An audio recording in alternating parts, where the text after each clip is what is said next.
Bonjour à tous, bienvenue à Nuits-Saint-Georges en Côte d'Or. Vous le voyez, ici c'est l'effervescence. Demain commencera la 25e édition du vin bourru. Vous êtes dans Ça manque pas d'air, on va en parler aujourd'hui. Il est 13 h. Générique.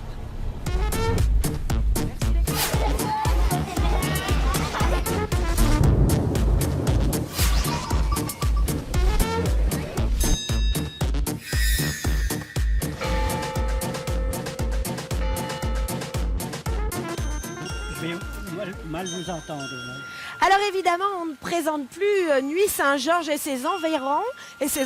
On entend le beffroi, on est place du beffroi, il est exactement 13 h. Une commune très connue pour ses vins, mais aussi pour ses hospices.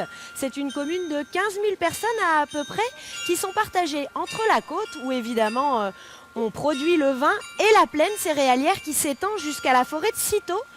Un petit peu d'histoire, c'est en 1892 que Nuits est rebaptisé Nuits-Saint-Georges. Vous savez pourquoi? Eh bien parce que le plus célèbre de ces crus s'appelait Saint-Georges. Il remonte à l'époque des environs de l'an 1000, je crois. Alors on va parler vin, bien évidemment. Difficile d'être ici et de ne pas en parler. On va parler de la manifestation de ce week-end. Il s'agit du vin bourru. Pour nous en parler, j'accueille Marcel Fribourg. Marcel, bonjour. Bonjour. Parlez bien dans votre micro, Oui, Marcel. bonjour. Alors, c'est vous qui avez créé cette manifestation, Marcel, Oui, il y a bien. 25 ans. Il y a 25 ans, mais bien sûr, je ne l'ai pas créé tout seul. Hein. Expliquez-nous, pourquoi vous avez décidé de créer Eh bien, cette fête? tout simplement parce que quand mes collègues du syndicat d'initiative devenu office de tourisme m'ont élu président, tout de suite, j'ai constaté qu'il manquait une fête vineuse à Nuits-Saint-Georges et le canton. On avait la vente des vins, mais ce n'était pas une fête. Alors, j'ai pensé qu'il fallait créer quelque chose et j'ai pensé me servir du vin bourru. Alors justement, faites-nous un petit cours de technique, Marcel. Qu'est-ce que c'est que le vin bourru? Alors, le vin bourru, c'est ce que je dis toujours, ce n'est déjà plus du jus de raisin, mais c'est encore pas du vin. Ah, alors qu'est-ce que c'est? Alors, il faut expliquer que le jus de raisin, le raisin, quand il est cueilli, en ce qui concerne les rouges, on est obligé de le mettre en cuve pour qu'il prenne la couleur, parce que c'est la peau du raisin qui donne la couleur. Tandis que les blancs, il suffit de les mettre directement dans le pressoir, les presser, et on a le jus. Alors là, on a le jus de raisin.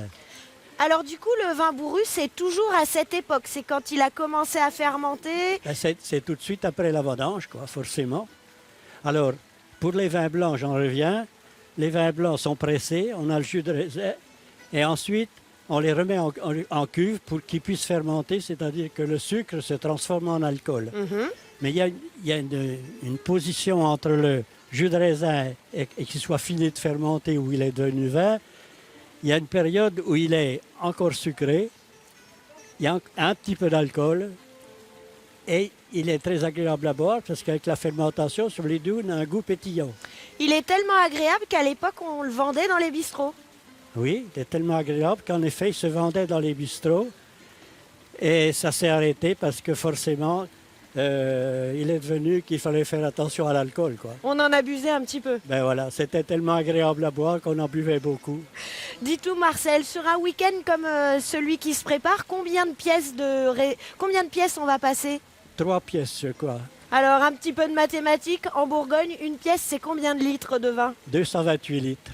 D'accord. Et ça fait combien de bouteilles à peu près? Ben, dans les 300. Quoi. Dans les 300. Ouais. Bon. Oui, mais la particularité des raisins, les 3 pièces, c'est que les raisins ont été vendangés par l'équipe municipale. Ah, c'est leur raisin. Voilà, c'est ça. Donc, tout bord confondu, on se retrouve pour le vin bourru à Nuits-Saint-Georges. Voilà. Eh ben merci Marcel, ce sera le mot de la fin et puis on se retrouve ce week-end. Bien sûr. Merci. À bientôt. J'en profite pour accueillir ma deuxième invitée, Nicole Fribourg, Labourier. Oh là là, ça y est, je vous avais marié avec... Je suis terrible avec les noms, je vous avais marié avec Marcel.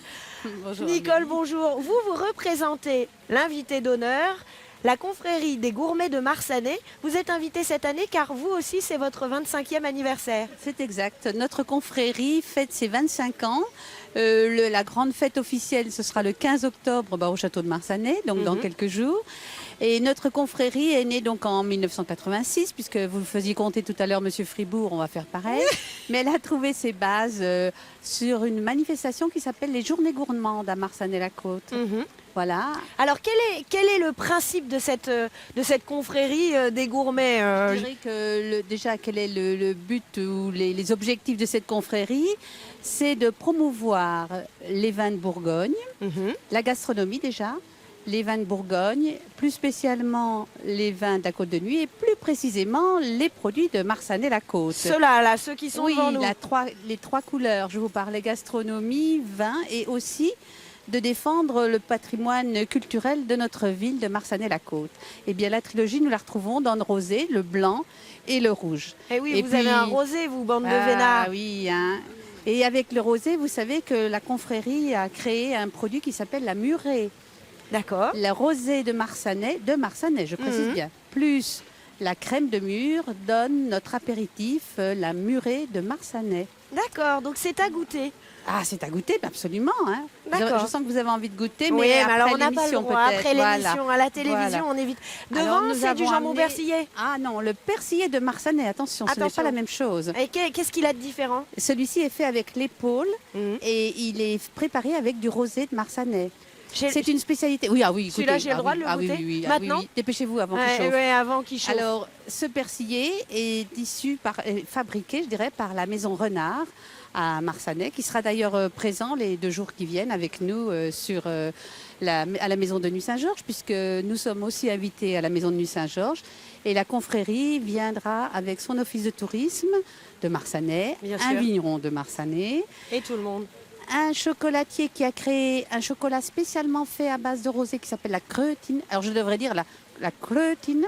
Oh, vous le Pour faites bien. Ah, c'est pas mal, Bon, hein? alors attention, Nicole, Voilà. vous avez 2 casquettes en plus aujourd'hui. Vous représentez aussi le Portugal. Oui, enfin, Alors- par personne interposée, dit par filiation. Ils sont aussi invités de cette 25e Oui, ils sont fête du vin invités. bourru. D'ailleurs, Ils sont derrière vous, nous. là, une petite partie, parce qu'aujourd'hui, c'est un travail. Alors, nous avons 2 associations dijonnaises et du Grand Dijon.